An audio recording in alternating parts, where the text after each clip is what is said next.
Hello everyone.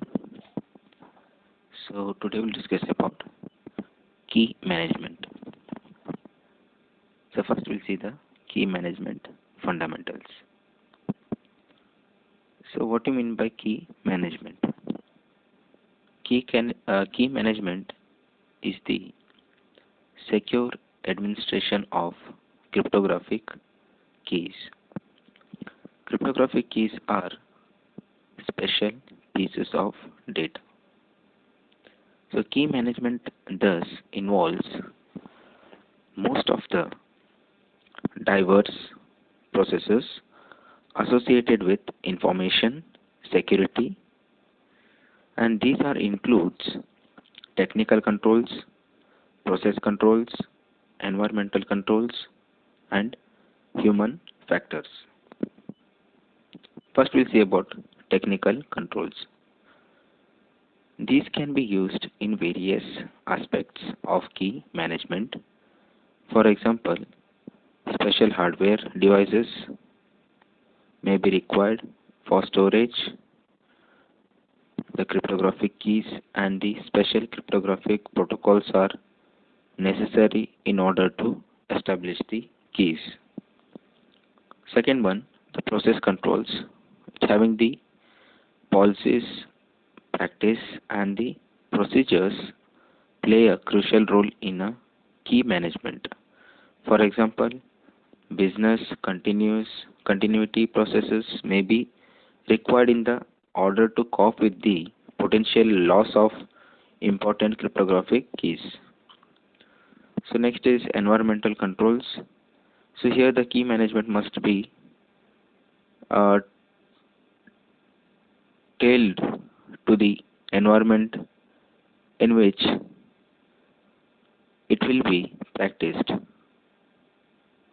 For example, the physical location of cryptographic keys play a big role in determining the key management techniques that are used in administrator.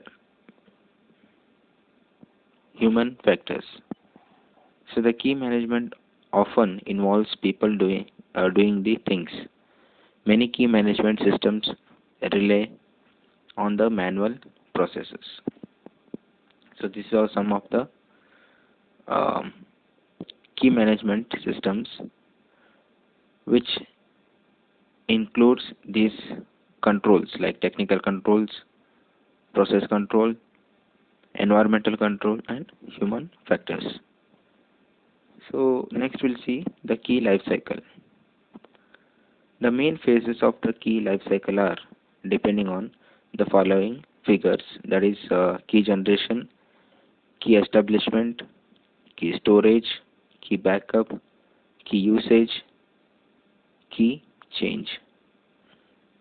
So key generation concern the creation of the key. So key establishment is the process of making the sure that keys reach the end point where they will used. Key storage deals with the safekeeping of keys. It may also be important to conduct. Key backup so that a key can be recovered in the event of loss of key, and key archival. Key usage is about how key is used, and key change is how key life ends in a key destruction. There are two fundamental key management requirements that apply throughout the various phases of the key life cycle.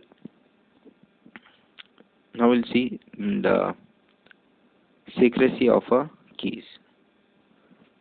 Throughout the key life cycle, secret key must remain secret from all parties except those that are authorized to know them.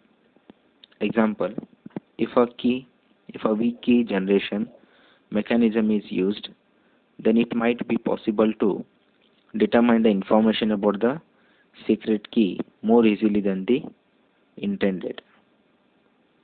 Secret keys are vulnerable when they are moved around. The secure key distributions mechanisms must be used. Secret keys are perhaps most vulnerable when they are sitting around. Thus, key storage mechanism must be strong enough to resist an attacker who has access to a device on which they reside.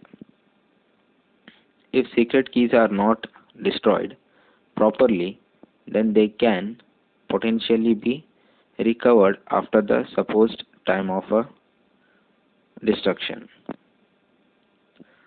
So, assurance of a purpose of keys. So, throughout the key life cycle, those parties relying on the key must have assurance of purpose of the key. The purpose may be include information concerning which entities are associated with the key, the cryptographic algorithm that the key is intended to be used for, the key usage restrictions, for example, that the symmetric key can only be used for the creating and verifying the MAC, or that a signature key can only be used for digitally signing transactions of less than certain value. So next we'll see the key management system. So a key management system may depends on network topology, cryptographic mechanisms, compile resistance, restrictions, legacy issues.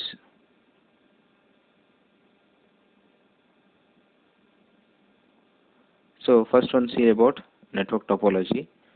So key management is much similar to if it's only needed to support two parties who wish to communicate securely rather than uh, multinational organizations that wishes to establish the capability for secure communication between any two employees. So next is cryptographic mechanism.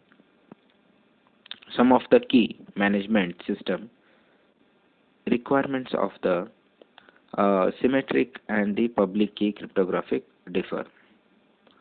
So next is compliance restrictions. For example, depending on application, there may be legal requirement for key recovery mechanism or key archival. So next one, legacy issues. So large organizations whose security partially depends on that of other related organizations may find that their choice of key management system is restricted by requirements to be compatible with the business partners, some of whom might be using older technology. So these are the some of the key management system. Thank you.